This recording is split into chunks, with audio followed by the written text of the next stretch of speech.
Hey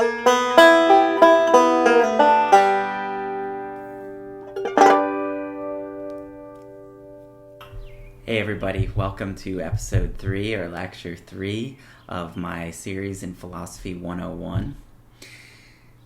Today we're going to talk about knowledge and rationality, what those things are, what they mean, what philosophers have thought about them. But first I just want to point out that people, they can believe some really crazy things. We'll start with some basic questions. The sky is in a world where it feels like nothing is as it seems. blue. It's blue, of course. Oh, the sky's blue. The sky is blue. 1 + 1 is 2. 2. 2. There's at least one truth we thought was indisputable. And the Earth is Flat. Flat. the Earth is flat. My reality, my senses tell me that the Earth is flat and stationary. Or so I thought. But for the people attending the first Flat Earth International Conference here in Cary, North Carolina, their Earth is indisputably not round. Everybody here can agree on absolutely one thing, which is it is not a globe. For centuries, a flat Earth was accepted as certainty until science and sailboats said otherwise. One of the rules of power is you never admit that there's someone bigger than yourself. But in 2015, this guy, Mark Sargent, posted his Flat Earth clues. Part of a series of clues that can help you get your head around both the design of the flat Earth system we live in. You're kind of the father of this movement. Boy, how would you? Don't do You're that. the one who sort of started it all. I did not invent flat Earth. All I did was walk up to a door, point at it, say, you know what?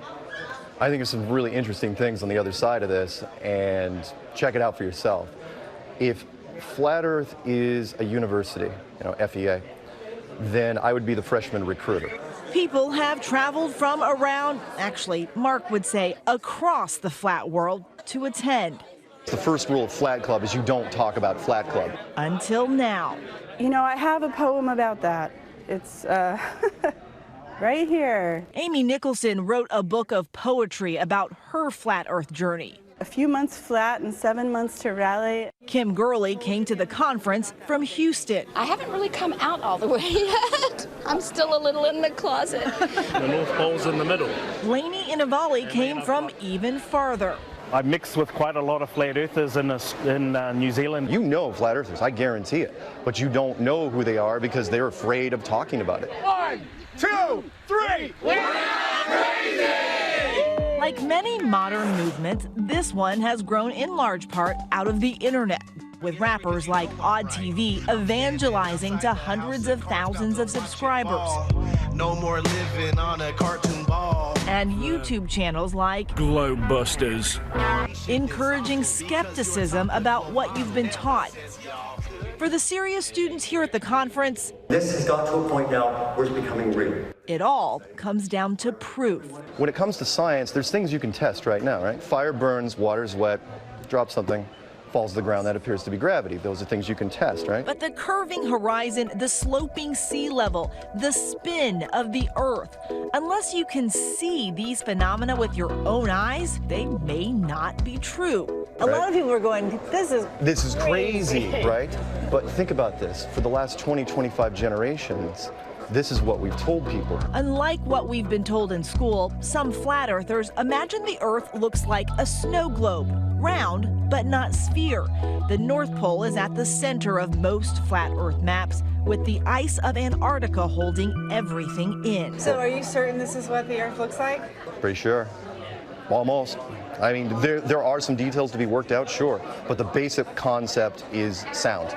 Absolutely sound. And one thing, again, we absolutely know for a fact, this ain't it. So those iconic blue marble images seen from space, flat earthers denounce them as fakes. You start seeing words like composite or animation or something that tells you this is not an actual photograph of the Earth. Yes, question. So if you think you have questions, Feel free to line up and ask them while I'm reading the opening statement. the flat earthers have many, many more. This is what returns to Earth. Which is why I thought someone who's actually seen the Earth from space might have some answers. 1 + 1 is? 2. What color is the sky? Blue. And the Earth is Round. Just like it is here, this model of it. Professor Mike Massimino spent more than 20 days in space and worked on the Hubble telescope. So when you looked at the planet, what did it look like? It looks round, folks. It is round. My eyewitness account, and I looked at it as much as I could. It is round. Okay, we're in the final countdown. How you doing over there? He's played himself on the Big Bang Theory, but some flat earthers actually believe astronauts are just actors, part of a huge conspiracy going back to those very first steps on the moon. It's one small step for man, one giant leap for mankind. You don't believe that they've gone to space? No, not at all. The rockets go up, sure. There's nobody in them. I hope you're ready to listen fast because I'm ready to speak fast. Rob Skiba is another one of the celebrity contrarians in the flat earth movement. His popular YouTube videos and podcasts take clues from the Bible's book of Genesis. There's no way you can get a spinning heliocentric globe out of anything in the Bible. Are you just skeptical of everything?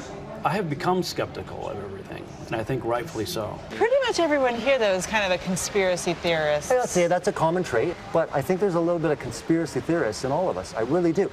This is going to be fun. It's why many of them do their own experiments. Daryl Marble packed a level on a flight to test if the plane was flying parallel to a flat Earth. So there's going to be some science-y people who say that is a real Bobo experiment. They have. That's a little basic. I know. It's so simple, it'll go right over your head. The credo for many of these believers, check it out for yourself. Go out and test. You just want them to ask the questions. Why do you believe what you believe? And let you go from there. Because I could tell you something, and then you just look at me and say I'm crazy. A lot of people watching this are going to be like, that man is crazy. I'm sure they probably do. And I would say, well, they're crazy for not testing what they think they believe. But in a world of disagreements large and small, for something as clear as this horizon, the interpretation could be infinite. For Nightline, I'm Eva Pilgrim in Cary, North Carolina. But what is it exactly that makes believing in a flat earth absurd or crazy? What makes a belief a bad one to hold? Philosophers have been wondering about this question literally for millennia. Another way of asking it is to wonder about the kinds of rules or norms that should govern beliefs. Are there any such norms or rules? And if so, what do they consist of? Another way of asking the question is to wonder whether anything makes a belief rational or irrational. And if so, what? What makes a belief a good one to hold, and what makes a belief a bad one to hold? Now, philosophers who investigate this question are called epistemologists. And epistemology is a whole branch of philosophy that dedicates itself most centrally to the investigation of knowledge. Epistemologists ask questions about knowledge and of course, as I was just saying, rational belief, and what makes for rational belief, and what makes for knowledge as well. Now, the reason that these two subjects, rational belief and knowledge, are often treated together in philosophy is that it's popularly accepted in philosophy that you need rational belief in order to have knowledge. So another way of saying this is rational belief is one of the components of knowledge. So let me give you an example. I believe right now that I'm in a room recording a philosophy lecture. Now, I could also say that I know that I'm in a room right now recording a philosophy lecture. That belief about recording the lecture is part of my knowledge that I'm recording a philosophy lecture. And I think that that is a rational belief to hold. You might think that it's rational because I directly perceive myself to be recording this lecture, I have a lot of evidence or clues or indicators that seem to show that I'm recording a philosophy lecture. And now, if it's true that I'm recording a philosophy lecture, most philosophers would agree with me that I know I'm recording a philosophy lecture. So putting all of this together, it means that knowledge, at least as it's popularly conceived in philosophy, or traditionally conceived in philosophy, consists in three things: belief that is rational or well-supported, well-reasoned, well-evidenced, that is true. So knowledge describes a really kind of special relationship that we could have to the world. It describes our relationship fundamentally to something that philosophers and pretty much all humans should really care about.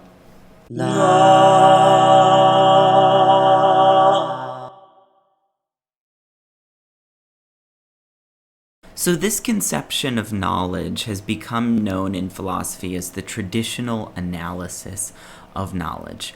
According to it, knowledge consists of justified, true belief. Another word for justified here could be rational or well-supported. There are a variety of synonyms here. And in fact, when you start putting them in, then the account gets a bit more contentious, and philosophers will disagree about what really matters here. It's really fun to point out the historical origins of this account. It comes from a text I've mentioned before, Plato's Meno. This is a dialogue between Meno, an Athenian aristocrat, and Socrates, where they mostly talk about virtue, but at the end of the dialogue, Socrates explains that knowledge is more valuable than true belief because it's true belief plus some other component. And he analogizes this other component to a tether. He says that true beliefs without this tether will float away and become detached from their bearers. The tether keeps true beliefs around. And it's this tether, according to Socrates, that makes knowledge more valuable than just happening upon the right answer with true belief. And of course, I have to remind you that this is the dialogue that my cat was named after. His name's Meno. He's a very knowledgeable cat. But what exactly does this tether consist of? What is it that makes true beliefs justified or rational such that they count as knowledge? But for today, we're going to push knowledge to the side and focus exclusively on what makes beliefs rational. What makes a belief a good one, a belief that should be held versus a belief that shouldn't be held? I'm going to focus mainly on one very famous answer to this question. You can really trace the history of this view back very far in philosophy, but it was recently formulated in epistemology by two philosophers who incidentally are my teachers, Richard Feldman and Earl Coney. The view is called evidentialism, and as I say, it's an answer to the question of what makes belief rational. Evidentialism says that a belief is rational if and only if it fits the evidence that the believer has, right? So I'll give you an example. I have a belief that I have a cat, and that belief fits my evidence. So according to evidentialism, it's a rational belief for me to hold, right? I see my cat. I'm currently petting my cat. I can hear my cat meowing sometimes.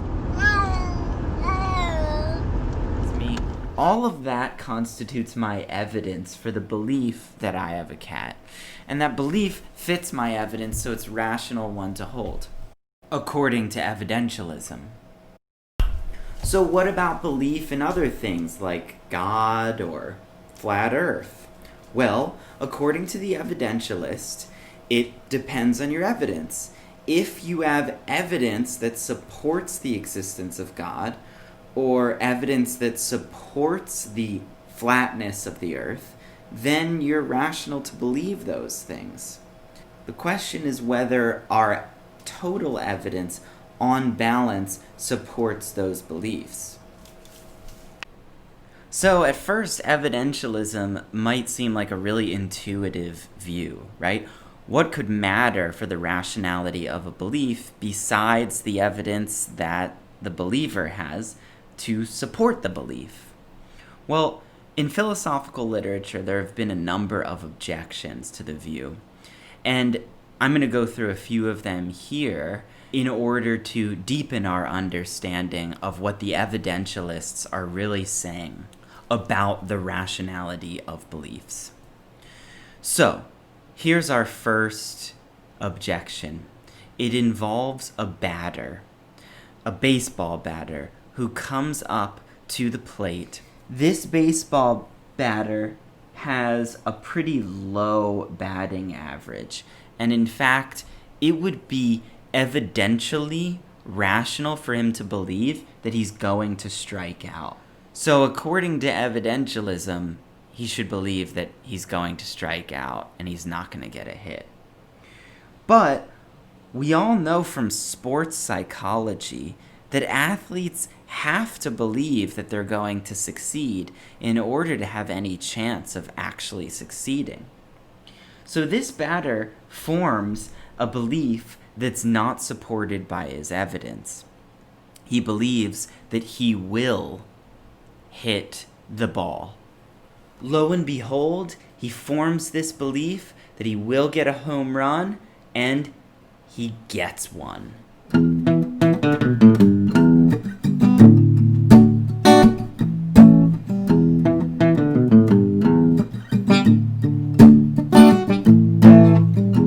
The question is whether his formation of this belief is irrational. It seems like, in some sense, he's perfectly justified in holding it. It seems like, actually, he really should hold this belief because he wants to get a hit. So, you might think that the evidentialist theory here is giving us the wrong result. Even though his evidence doesn't support his getting a hit, he should believe he's going to get a hit anyway. A similar example can be told with a patient in a hospital. Let's say this patient is recovering from the dreaded coronavirus. The patient has a lot of evidence to believe that she will not recover. In fact, all of the doctors see that her condition is deeply compromised by the virus, and in all likelihood, she will probably die. But the doctors also know that this patient has a better chance of recovering if she believes that she will recover, right? Positive thinking has real power in helping us achieve the sorts of things that we want to achieve, as we saw in the batter case. So this patient, despite knowing that her evidence does not support this belief, she, knowing the power of positive thinking, forms the belief that she will recover from coronavirus. And like the batter, it seems that it's perfectly permissible for her to form this belief. In fact, it might even be encourageable for her to form this belief. If this person has children to take care of, or other obligations to meet in life, perhaps obligations to herself, she should form this belief in order to maximize her chances of recovery, even if, according to evidentialist standards, it's irrational. I should say that both of these examples are adaptations from examples given by Richard Feldman, an evidentialist himself, in his textbook, Epistemology. So the evidentialist has a really neat way of replying to these objections. And let's just take a step back to collect ourselves and remember exactly what we're doing in this sort of back and forth exchange between the evidentialist and the objectors. So the evidentialist has put forth a theory for evaluating beliefs, for determining what beliefs are the good ones to hold and determining what beliefs are the bad ones to hold. Another way of putting this is which beliefs are rational and which beliefs are irrational. The evidentialist says that we should only hold the beliefs that are supported by our evidence, the beliefs that fit our evidence, and we shouldn't hold any of the others. The batter and the patient case seem to present exceptions to this kind of rule. In their cases, they don't have evidence to believe that, in the batter case, he will get a hit, and in the patient case, she will recover from coronavirus. But nevertheless, they should form these beliefs. The evidentialist, in reply, is going to say it's fine for the batter and patient to form these beliefs. The evidentialist is going to say that there are different ways we can evaluate belief, and we have to be really careful about distinguishing between these different ways. The evidentialist is going to say that there are simply different kinds of rationality or different metrics that we can use to determine whether beliefs are good or bad. There isn't simply one kind of goodness or one kind of measure that we can use to evaluate beliefs. So the evidentialist is going to say, if we are interested in truth,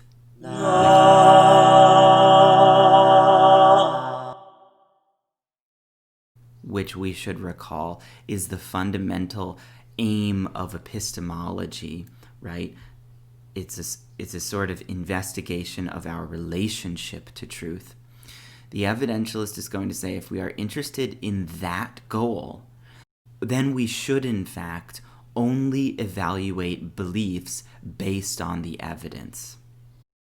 For the ultimate philosophical goods of knowledge and rationality, that is, epistemic rationality, or rationality that's related to knowledge, evidence is really all that matters.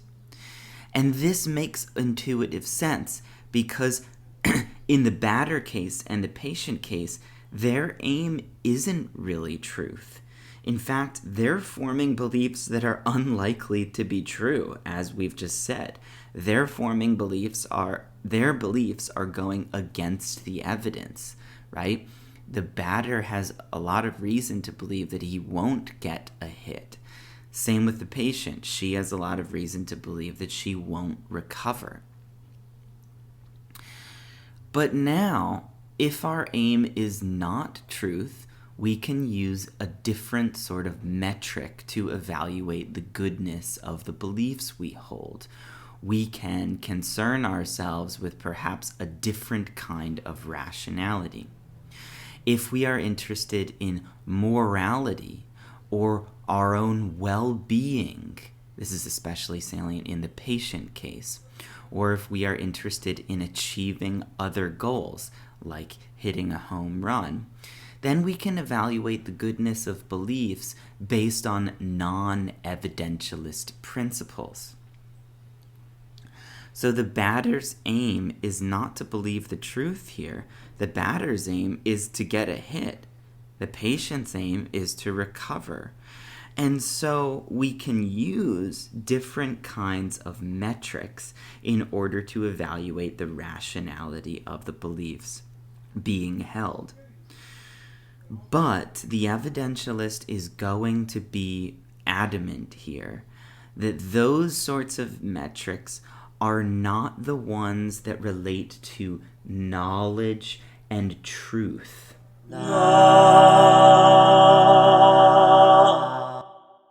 Truth. Insofar as we are using non-evidentialist metrics to evaluate the goodness or the rationality of belief, we are not performing an epistemic evaluation of the beliefs in question. We're performing a different kind of evaluation. And that kind of evaluation might matter a lot, right? We care about recovering from diseases. We care about getting home runs or hitting baseballs. But we also care about believing the truth.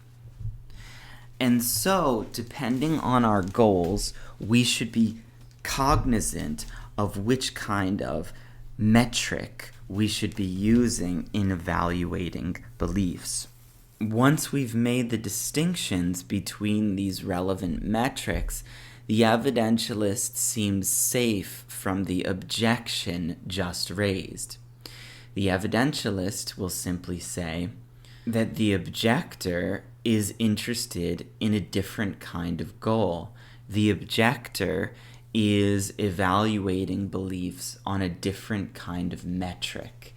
The evidentialist is using the epistemic or truth-oriented dimension of evaluation, and the objector is using a different kind of framework or metric or dimension in which to evaluate beliefs.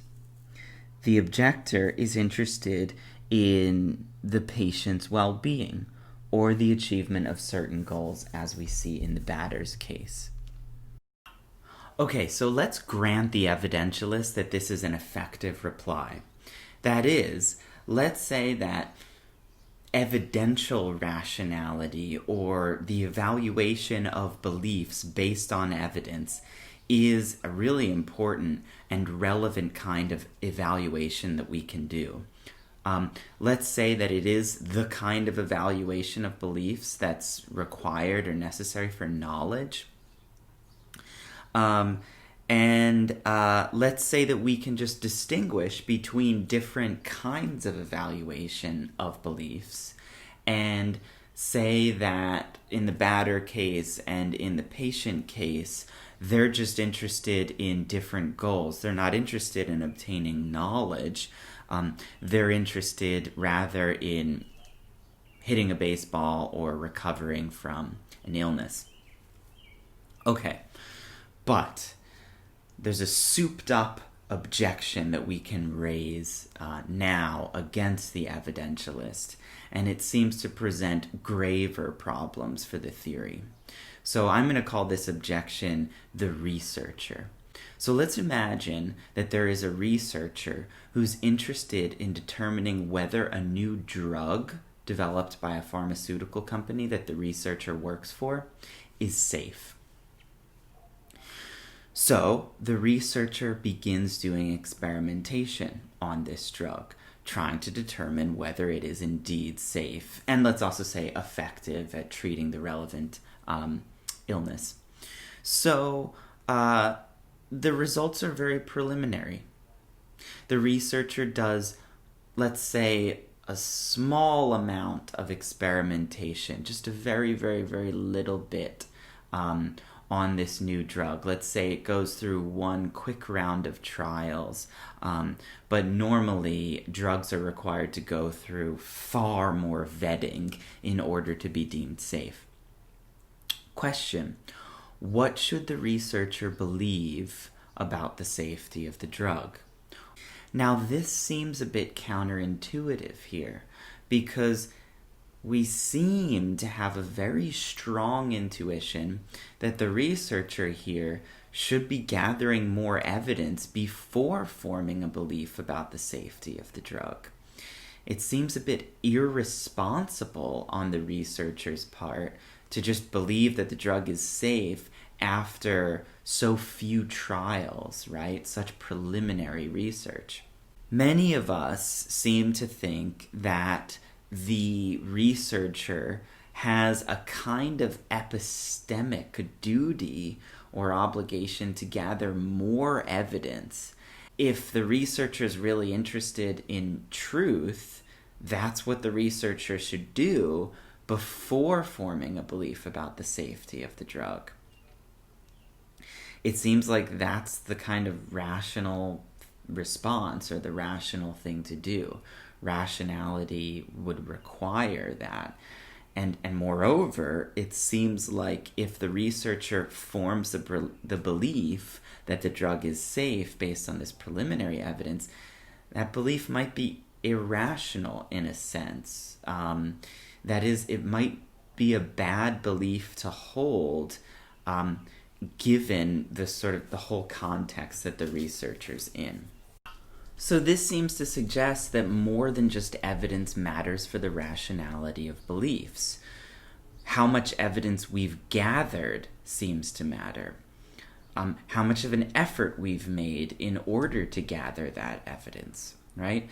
We could make this example even stronger and stipulate that the researcher has been sort of lazy or hasn't gathered very much evidence in the process. In that case, it seems like the belief would be even more unjustified, right? We need to put sort of a real effort into our inquiries in order to be deemed rational. So what's going on here? Is this a knockdown objection to evidentialism? I'll let you be the judge of that. I should confess that I am an evidentialist, and I think that the evidentialist reply, even to this strong objection, is sufficient. So in response, the evidentialist is going to say that whether we should gather more evidence, that topic is a moral or practical question based on what we care about.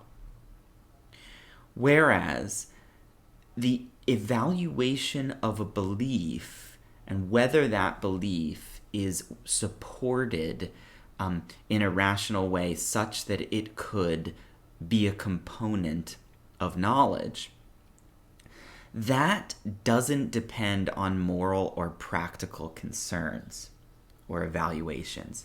It depends strictly on what evidence an agent has at a given time. Nothing else matters. So, given that the researcher's evidence is in support of the safety of the drug, again, even though it's preliminary, the researcher would be rational in forming the belief that the drug is safe.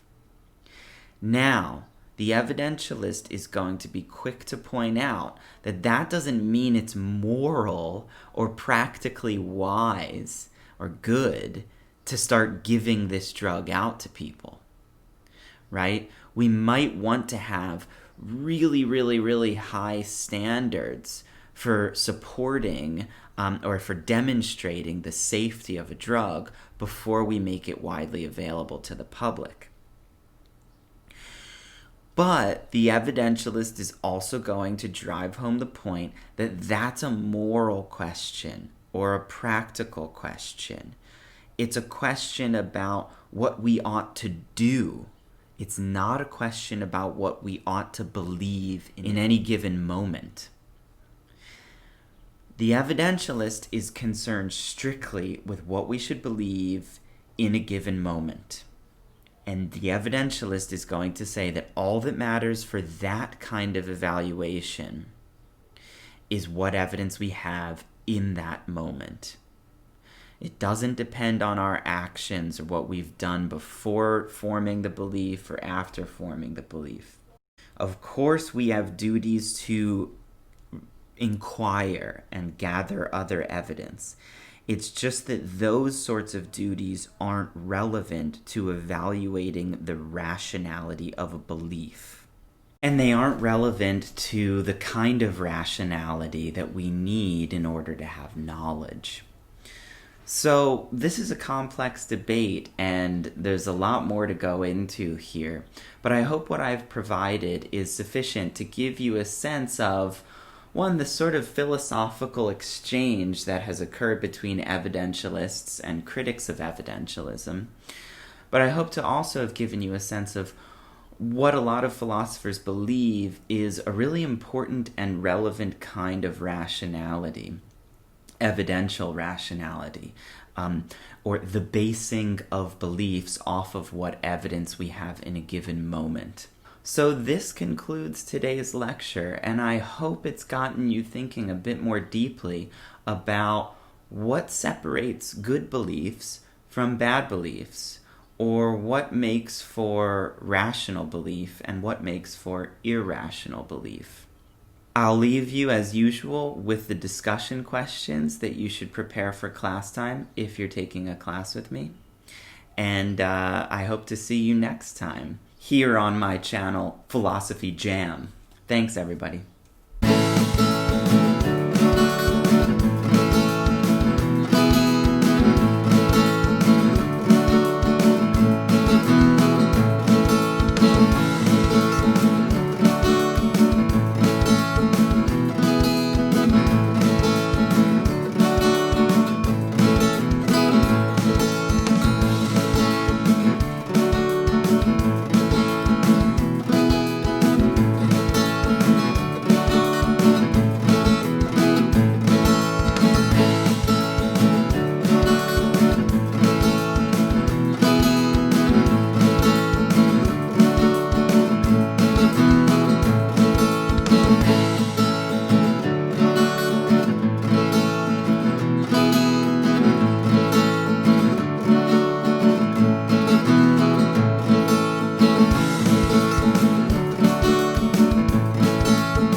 Thank you.